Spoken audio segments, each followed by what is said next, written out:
Hello MDH भाई। मैं dropper हूँ और मेरी ट्वेल्थ में कम परसेंटाइल थी और बोर्ड्स में भी कम नंबर थे। तो क्या मैं इस सिचुएशन में जेई क्रैक कर सकता हूँ? अच्छा, तो आप जल्द से जल्द ऐसे बच्चे को लाइए जिसने मेरी सिचुएशन में जेई क्रैक किया हो। ओहो। अबे ये जहां दिख जाता है ना, मेरे को गुस्सा हो रहा था भाई। So hello everyone, welcome back to the channel. और बताओ क्या हालचाल तुम्हारे।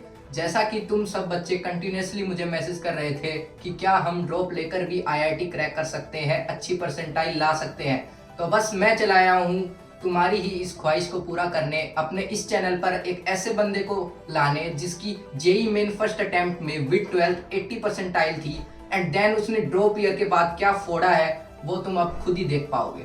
तो बस आज की इस वीडियो में हम बात करेंगे प्रखर की journey from 80 percentile to IIT Delhi. So ऐसा नहीं है कि आज हम जूम पर कनेक्ट होंगे क्योंकि वो मेरे से 2 रूम छोड़ के ही रहता है। सो लेट्स वेलकम प्रखर with A round of applause.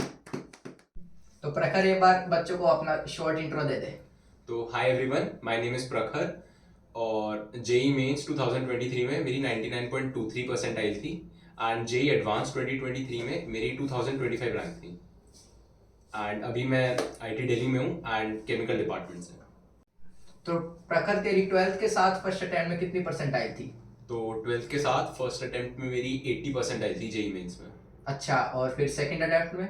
Second attempt मैंने दिया नहीं था क्योंकि फर्स्ट अटेम्प्ट में पता चल गया था कि प्रिपरेशन कुछ है नहीं, तो सेकेंड अटेम्प्ट देने का कोई फ़ायदा नहीं था, तो मैंने सेकेंड अटेम्प्ट नहीं दिया था एंड एडवांस के लिए मैं क्वालिफाई नहीं हो पाया। अच्छा, तो फिर बोर्ड पे फोकस कर रहा होगा। बोर्ड पे भी फोकस नहीं था मेरा। अच्छा, कितनी थी बोर्ड्स में? बोर्ड्स में मेरे 82% के अराउंड नंबर थे। अच्छा, बोर्ड्स की तैयारी नहीं की तूने, कोई पीवाईक्यू सैंपल पेपर वगैरह? नहीं, कोई सैम्पल पेपर्स नहीं, कोई पीवाईक्यू नहीं, जस्ट वन शॉट वीडियोस देख के जाता था क्योंकि अच्छा, हाँ मैं भी ऐसे ही कुछ था। खास प्रिपरेशन नहीं थी। तो यार, जो गलती प्रखर ने की थी अपने बोर्ड के लिए वो तुम्हें बिल्कुल भी नहीं करनी है। तुम्हें सैंपल पेपर देके ही जाना है। तो आपकी इसी डिमांड को फुलफिल करने के लिए पीडब्ल्यू लाया है ऐसी ही सेट ऑफ बुक्स जिसमें कि तुम्हें 15 सैंपल पेपर मिल जाएंगे, वो भी फिजिक्स, केमिस्ट्री, मैथमेटिक्स, बायोलॉजी और इंग्लिश कोर के लिए, जिसमें तुम्हें 15 लेवल वाइज सैंपल पेपर्स मिलेंगे। साथ ही साथ जो सीबीएसई इशूड 2 सैंपल पेपर हैं वो भी मिलेंगे विद डिटेल एक्सप्लेनेशन। और एक सबसे मजेदार चीज इसमें जो है वो कि तुम्हें हर चैप्टर के लिए एक चीट शीट मिलेगी जिससे तुम अपने फॉर्मूलाज और कॉन्सेप्ट्स आसानी से रिवाइज कर सकते हो। साथ ही साथ तुम क्यूआर कोड को स्कैन करके one shot videos by PW top faculties वो भी तुम देख सकते हो। सीबीएसई की 2023 की handwritten solutions plus topper की हैंड रिटन आंसर शीट भी तुम्हें इसमें मिल जाएगी। साथ ही साथ इसमें एक बहुत ही मस्त चीज है, वो है comparative analysis of sample papers with past year question papers. तो मैं रिकमेंड करूंगा यार तुम सबको कि तुम्हें इस बुक को जरूर परचेज करना चाहिए। और ये बुक तुम्हें अमेजोन, फ्लिपकार्ट पे आसानी से मिल जाएगी या फिर तुम पीडब्ल्यू स्टोर से भी इस बुक को परचेज कर सकते हो और मेरा कोड CLR150 यूज कर सकते हो मैक्सिमम ऑफ के लिए। हाँ, CLRMDHOP in the chat guys. तो तूने जेई प्रिपरेशन कब से स्टार्ट की थी? यार जेई का मुझे आइडिया तो था कि आईआईटी जैसा कुछ होता है, ये मुझे मतलब आइडिया तो था 8-9 से, बट जो मेरी सीरियस प्रिपरेशन रही टुवर्ड्स जेई वो आफ्टर 12th मेरे ड्रॉप ईयर में ही रही थी। 9-10 में भी मैं मतलब थोड़ी अलग से बुक्स करता था, जैसे मैथ्स हो गया तो उसकी reference books R D Sharma और ये सब हो गई, बट सीरियसली जेई के लिए नहीं प्रिपेयर किया था, सीरियसली सिर्फ ड्रॉप ईयर में ही किया था। अच्छा, तेरी 11th 12th कैसी गई? 11th 12th में मैंने 11th तो बिल्कुल ही नहीं पढ़ाई करी थी क्योंकि 11th 12th में डमी स्कूलिंग मैंने की थी एंड जेई की भी प्रेप नहीं हो पाई उस चक्कर में क्योंकि हाँ हाँ हाँ। मन नहीं लगता था और स्कूलिंग का तो कोई प्रेशर ही नहीं था, तो फिर मेरी स्कूलिंग भी फिर वहाँ से पूरी खराब हो गई थी। तो मतलब मैं ना इस साइड का रहा हूँ उस साइड का। तो प्रखर, तूने फिर ड्रॉप लेने का ही क्यों सोचा? क्योंकि इस मूवमेंट पे जब इतनी कम परसेंटाइल आती है तो बच्चे सोचते हैं कि अब हम जेई क्रैक नहीं कर सकते, मेरे तो ये औकात की बात चीज़ है, मैं कोई और सीयूईटी वगैरह या फिर और कोई अपने बोर्ड परसेंटेज के हिसाब से या फिर और कोई प्राइवेट इंस्टीट्यूट में ले लेता हूँ। तो तूने एग्जैक्टली क्यों सोचा ड्रॉप के लिए? एक परसेंटाइल देख के मेरे पेरेंट्स ने भी बोला था कि प्राइवेट कॉलेज दिला देंगे, बट यार सेल्फ सेटिस्फैक्शन कभी नहीं आता उस प्राइवेट कॉलेज में। एक जो अच्छी लाइफ होती है और एक जो तुम सोचते हो ना कि हाँ आई रिस्पेक्ट माई सेल्फ या मतलब मैंने कुछ किया है, तो मतलब वो सबसे बड़ा प्रूफ होता है तुम्हारा खुद के लिए कि मतलब वो तुम्हें चाहिए होता है यार लाइफ में। तो उसके लिए मैंने सोचा था कि यार आईआईटी तो निकालना है, वरना एक बहुत बड़ा रिग्रेट रह जाएगा कि हाँ, एक रिग्रेट रह जाएगा कि जो एग्जाम अपन सोचते थे, जो आईआईटी हाँ। अपन देखते थे, वो अपन तैयारी करी लेकिन उसको क्वालिफाई नहीं कर पाए, उसमें नहीं जा पाए। तो ये एट द एंड तुम कितने भी बड़े वो बन जाओ, लेकिन एक थोड़ा सा तो रहता ही है कि जिसकी हम सोचते थे, सपने देखते थे, वो प्रिपरेशन की, लेकिन वो नहीं मिल पाया। हाँ, रिग्रेट तो रहता है। और ऊपर से एक इस चीज का और रिग्रेट होता है कि यार एटलीस्ट उस चीज के लिए तुमने तैयारी भी नहीं करी। अगर तुम्हारी हाँ, तैयारी हाँ, होती हाँ। और नहीं निकला तो फिर एक अलग तो बात है, हाँ, बट तो तुमने नहीं उस हुआ। चीज के लिए कभी पुश ही नहीं किया जो तुम चाहते हो। तो वो मैं नहीं चाहता था कि इतना बड़ा कुछ रिग्रेट रहे मेरे पास। तो जेई तो मुझे मतलब करना ही था प्रिपरेशन। हाँ, फिर ड्रॉप ईयर में सेल्फ स्टडी करी या फिर कोई कोचिंग वगैरह, कोई कोर्स लिया, ड्रॉपर बैच? और मैं कोचिंग से था, मतलब ड्रॉपर की जो भी मतलब हाँ, ड्रॉपर्स का जो कोर्स रहता है, कोचिंग करी थी मैंने। अच्छा, और फिर ड्रॉप ईयर कैसा गया स्टार्टिंग में और एंड तक कैसा रहा, मतलब ओवरऑल? स्टार्टिंग से एंड तक मतलब मैं बहुत डेडिकेटेड रहा, क्योंकि वही बात थी मुझे, मतलब हमेशा मेरे बैक ऑफ द माइंड रहता था कि यार कुछ भी हो जाए, ये इस रिग्रेट के साथ नहीं रहना कि इज्जत से प्रिपरेशन नहीं करी। तो ड्रॉप ईयर मेरा बहुत सीरियस गया था, मतलब कुछ इधर उधर की कोई बकवास नहीं। और काफ़ी टाइट स्केड्यूल पे मैंने ड्रॉप ईयर निकाला था, क्योंकि 12th में इतने कम परसेंटाइल और इतने कम नंबर, तो मतलब उससे पता चलता है कि तुम्हारा लेवल कितना कम है। और आईआईटी जैसी चीज़ मतलब बहुत अपग्रेड करना पड़ता है। तो तेरा ओवरऑल टाइम टेबल क्या रहता था ड्रॉप ईयर में? टाइम टेबल मेरा बहुत टाइट रहता था। मतलब मैं डे बोर्डिंग में था बेसिकली, जो मेरी कोचिंग थी। तो 7 to 8 in the morning self study होती थी, 8 to 1:30 कोचिंग होती थी, एंड 1:30 to 2 लंच होता था। देन 2 to 10 रात के, मतलब 2 से रात के 10 बजे तक सेल्फ स्टडी रहती थी। बीच में 15 मिनट के 2 ब्रेक, एंड पूरा साल इसी शेड्यूल पर निकला है। तो प्रखर, तेरा कोई डिस्ट्रैक्शन वगैरह, जैसे तूने बताया ड्रॉप ईयर में तू फोकस था, लेकिन फिर भी कोई हो तो? डिस्ट्रैक्शन, यार मैं बीच में थोड़े गेम्स खेलने लग गया था, क्योंकि 11th एंड 12th मैंने बहुत गेम्स खेले थे, एंड मैं बहुत एडिक्टेड था गेम्स से। मतलब पूरे टाइम मुझे गेम्स खेलने की आदत थी। तो एकदम से इतना टाइट स्केड्यूल पे आना, तो बहुत लगता है कि उस चीज़ से कैसे छूट रहे हो। तो मैंने गेम्स बहुत मेरे लिए एडिक्शन रहा था, मतलब डिस्ट्रैक्शन रहा था, इवन ड्रॉप ईयर में भी।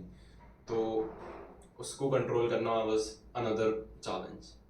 कोई डिमोटिवेशन होता हो कि सोच के लगता हो होगा या नहीं, या फिर वैसे पीयर प्रेशर, दोस्त वगैरह तेरे, और दोस्त चले गए होंगे तेरे आईआईटी हाँ। में, वो स्टोरी वगैरह या स्टेटस वगैरह घूम रहे हैं, फेस्ट हो रहे हैं, पार्टी कर रहे हैं, तो उसको देख के थोड़ा लगता हो कि वो कहाँ पार्टी कर रहे हैं, मैं कहाँ ये सोल करने लग रहा हूँ? तो वो थोड़ा डिमोटिवेशन तो था यार। एक तो सोशल मीडिया बहुत बड़ा डिमोटिवेशन होता है, क्योंकि तुम देखते हो तुम्हारे साथ के बंदे क्या क्या कर रहे हैं, कहाँ कहाँ जा रहे हैं, कहाँ कहाँ घूम रहे हैं, किस किस कॉलेज में पहुंच गए, जिनने, और ऐसे बच्चे भी आईआईटी हुए हैं जो तुम सोच भी नहीं सकते कि जाएंगे।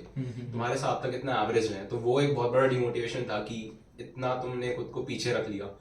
बट एक डिमोटिवेशन और भी था, जब तुम ड्रॉप ईयर में दूसरे बच्चों को देखते हो ना, तो मतलब ड्रॉपर्स हर तरह के होते हैं। कुछ बच्चों ने कम रैंक पे ड्रॉप लिया होता है, कुछ ने बहुत अच्छी रैंक्स पे भी ड्रॉप लिया होता है। तो हमारी कोचिंग में ऐसे ही बच्चे थे जिन्होंने जेई मेंस में 99 परसेंटाइल पे ड्रॉप लिया था, क्योंकि उनका एडवांस नहीं निकला था। तो ऐसे बच्चों को देख के बहुत डिमोटिवेशन होता था, क्योंकि अगर ऐसे बच्चे भी ड्रॉप ले रहे हैं तो लगता था यार मैं तो कहीं स्टैंड ही नहीं करता। हमारा तो फायदा ही नहीं है। इवन उनके पास एक एडवांस की रैंक थी, उस एग्जाम में उनके पास एक रैंक थी जिसके लिए मैं क्वालिफाई भी नहीं कर पाया।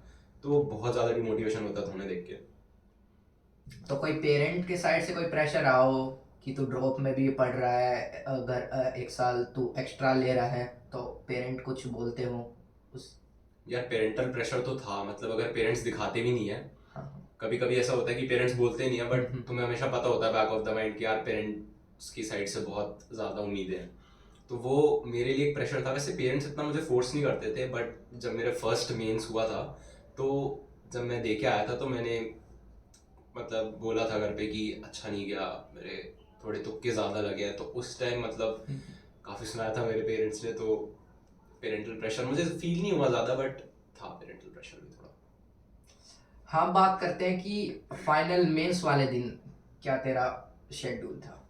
यार मेरा मेंस, मुझे एग्जैक्ट डेट तो नहीं याद कब थी, हाँ, हाँ। बट फर्स्ट मेंस मेरा इवनिंग वाला स्लॉट था। 2 स्लॉट होते हैं जेई मेंस में, एक मॉर्निंग स्लॉट और एक इवनिंग स्लॉट। मुझे इवनिंग स्लॉट मिला था, एंड मैं थोड़ा नर्वस था यार, क्योंकि जो जेई मेंस से पहले मॉक टेस्ट में लगा के गया था, उसमें एज सच बहुत अच्छी परसेंटाइल नहीं जा रही थी मेरी। मतलब जब मैं कंपेयर करता था कि इतने मार्क्स पे पिछले साल क्या स्कोर रहा, तो उतनी अच्छी परसेंटाइल नहीं जा रही थी। बट जब मैं जेई मेंस में देने गया, तो मतलब वहाँ का प्रेशर फील हो रहा था, क्योंकि वहाँ इतने सारे बच्चे होते हैं एंड सब लोग कोचिंग से आ रहे होते हैं, प्रिपेयर्ड होते हैं, 12th के भी होते हैं, ड्रॉपर्स भी होते हैं।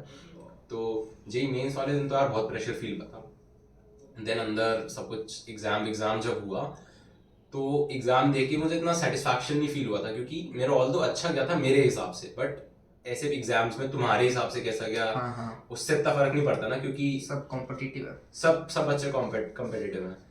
बट आके जब मैंने देखा था तो मतलब काफ़ी सारे मैंने तुक्के भी लगाए थे, एंड काफ़ी जो अनएक्सपेक्टेड टाइप क्वेश्चन होते हैं ना, जो तुम्हें लगता है कि यार ये नहीं हुए थे, बट वो भी कर लिए थे मैंने। तो मेंस 1 का मेरा एक्सपीरियंस अच्छा गया था ओवरऑल। अच्छा, मेंस 1 में कितने मार्क्स थे और परसेंटाइल? तो मेंस 1 में मेरे 185 प्लस मार्क्स थे, 185 प्लस, एंड मेरी 99.21 परसेंटाइल थी। अच्छा, तो पेरेंट्स का क्या रिएक्शन रहा? क्योंकि वो बाद में तुम्हारे 12th के बाद तुम्हारे मेंस को लेकर थोड़े वो परेशान थे। अब तुमने ड्रॉप ईयर लेकर इतनी अच्छी परसेंटाइल लाई, फिर पेरेंट का क्या रिएक्शन? यार पेरेंट्स तो बहुत खुश थे, एंड मतलब मुझे पहली बार थोड़ा वो होता है ना कि वर्थ इट फील हुआ। थोड़ा कि हम पे प्राउड फील करते हैं हाँ, वो थोड़ा। मतलब कि ऐसा होता है ना कि हाँ ये मेरा बच्चा है, वैसे हाँ, वाला हाँ, हाँ। प्राउड, तो वो चीज़ मुझे बहुत टाइम बाद फील हुई, एंड वो मतलब वो मेरा पूरा वो था, हाँ हाँ। मतलब वो फुल सेटिस्फैक्शन था मेरे लिए, बस उतना ही चाहिए था। एंड पेरेंट्स में मेरे पापा बहुत खुश थे, क्योंकि 80% मतलब 80% में मुझे कुछ भी नहीं मिल रहा था, एंड अब मेरे घर पे ये था कि एटलीस्ट कोई एनआईटी तो मिल जाएगा, कोई अच्छा हाँ, हाँ। एनआईटी में तो हो जाएगा। एंड फिर रिलेटिव्स और उन सब की तरफ से भी काफ़ी मतलब अच्छा रिएक्शन था, बट मेरे पेरेंट्स का बहुत पॉजिटिव रिएक्शन था 99%। हाँ, तो फिर मेंस के बाद एडवांस के लिए क्या रोड मैप, क्या स्ट्रेटेजी अपनाई?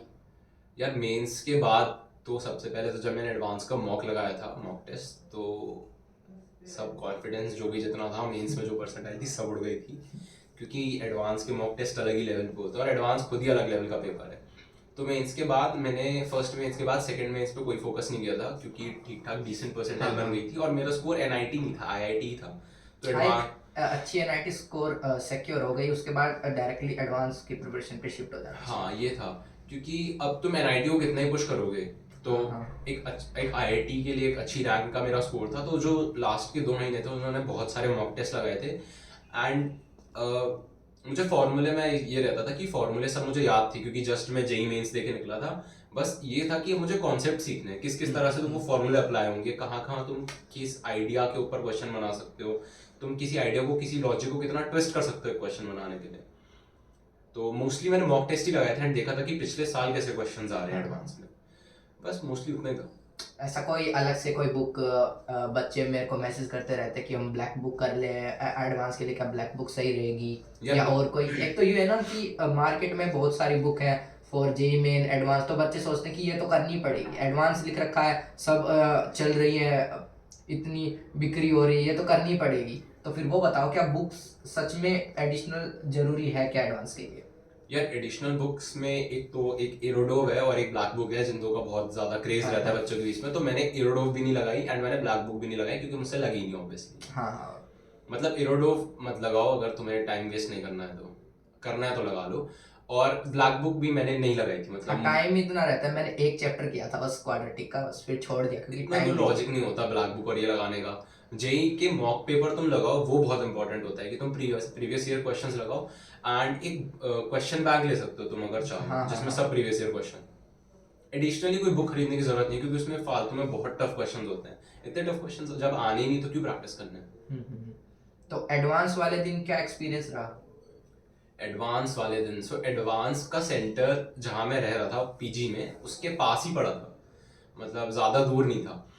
तो एडवांस के सेंटर पर जब हम लोग गए थे, तो मतलब मैं और मेरे पेरेंट्स भी थे, तो मैं, मेरी मम्मी पापा एंड मेरी सिस्टर, तो हम लोग सब गए थे एडवांस के पेपर में। एंड अगेन वहाँ पे बहुत क्राउड था, एंड सबके पेरेंट्स वर लाइक सबको विश कर रहे हैं, एंड मतलब आई कुड फील कि कितना ज़्यादा स्ट्रेस है हर बच्चे के ऊपर, और मेरी बहुत हालत ख़राब थी। सो मैं अंदर गया, एंड वही होता मतलब एक कंप्यूटर स्क्रीन्स लगी होती हैं, एंड तुम उसके आगे बिठा देते हैं, एंड तुम्हें दिखता है कि हाँ भाई दो ये कोचिंग वाले हैं मेरे, ये सब अलग अलग लोग हैं, ये बड़ा पढ़ाकू लग रहा है, ये ऐसा लग रहा है, ये ऐसी है। बट एडवांस वाले दिन मैं बहुत नर्वस था पेपर से पहले, एंड इवन जो 3 घंटे जो फर्स्ट पेपर के बाद जो ब्रेक होता है ना, उसमें भी बहुत मतलब नर्वसनेस तो रहती है बहुत ज़्यादा। तो फिर एडवांस के रिजल्ट के बाद पेरेंट्स का रिएक्शन और तेरा रिएक्शन कुछ, कि ऐसा था कि एक्सपेक्टेड था रिजल्ट कि ऐसा ही आना चाहिए, या फिर कोई बिल्कुल ही अनएक्सपेक्टेड था, तू प्रेडिक्ट कर रहा हो इतने रैंक लेकिन कुछ अनएक्सपेक्टेड आ जाए?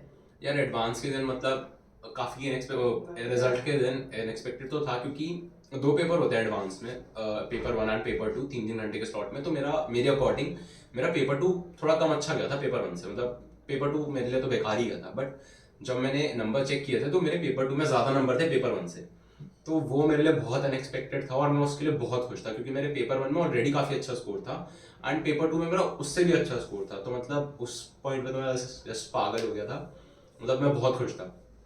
तो जब एडवांस की मेरी रैंक आई थी 2025 दैट इज, तो बहुत अनएक्सपेक्टेड थी, क्योंकि जो जेई के मॉक एडवांस के जो मॉक टेस्ट थे उसमें हर एक टेस्ट में मेरी कंपैरिजन जब मैंने किया था तो मेरी 10,000 के बाहर ही रैंक आ रही थी, 5,000 के बाहर, 10,000 के बाहर। तो मेरे लिए तो ये था कि जस्ट एक रैंक आ जाए, कुछ कोई आईआईटी मिल जाए। बट जब मेरी 2000 रैंक आई थी तो मैं मतलब बहुत ज़्यादा खुश था, और मेरे पेरेंट्स भी, क्योंकि 2000 रैंक पे तुम्हें टॉप आईआईटीज भी मिल जाते हैं, जैसे आईआईटी बॉम्बे और दिल्ली। तो कोई लास्ट टिप जेई 2024 एस्पिरेंट्स के लिए? तो यार टिप तो ये है कि एक तो बहुत ज़्यादा ना स्ट्रेस आउट मत करना एग्जाम से पहले भी, क्योंकि वो एक बहुत बड़ी दिमाग में तुम्हारी टेंशन रहती है कि कैसा होगा, जैसा भी होगा देखा जाएगा। इससे ज़्यादा प्रिपरेशन तो हो नहीं सकती, जितना तुमने पढ़ा है वो तुम्हारी नॉलेज उतनी रहेगी। नेक्स्ट स्टेप होता है कि तुम अपने पेपर में कितना उस नॉलेज से एक्सट्रैक्ट कर पाओ, तो उसके लिए शांत रहो, पॉजिटिव माइंडसेट से जाओ, जितना पढ़ा है, जितना पेपर उससे पढ़े हुए से होगा उतना करके आएंगे, बस उससे ज़्यादा कुछ नहीं करना। एंड अभी जो महीने बचे हैं इसमें ट्राई करो कि थोड़ा सोशल मीडिया को कट कर दो एंड थोड़ा पढ़ाई पे फोकस कर लो। तो बस यार ये थी प्रखर की बहुत ही इंस्पिरेशनल स्टोरी। आई होप कि इससे तुम्हें बहुत ज़्यादा हेल्प मिली होगी, तुम अंदर से मोटिवेट हो गए, तुम्हें खुद पर एक कॉन्फिडेंस आया होगा कि तुम भी जेई क्रैक कर सकते हो। तो बस मिलते हैं अगली वीडियो में, तब तक के लिए ओके बाय।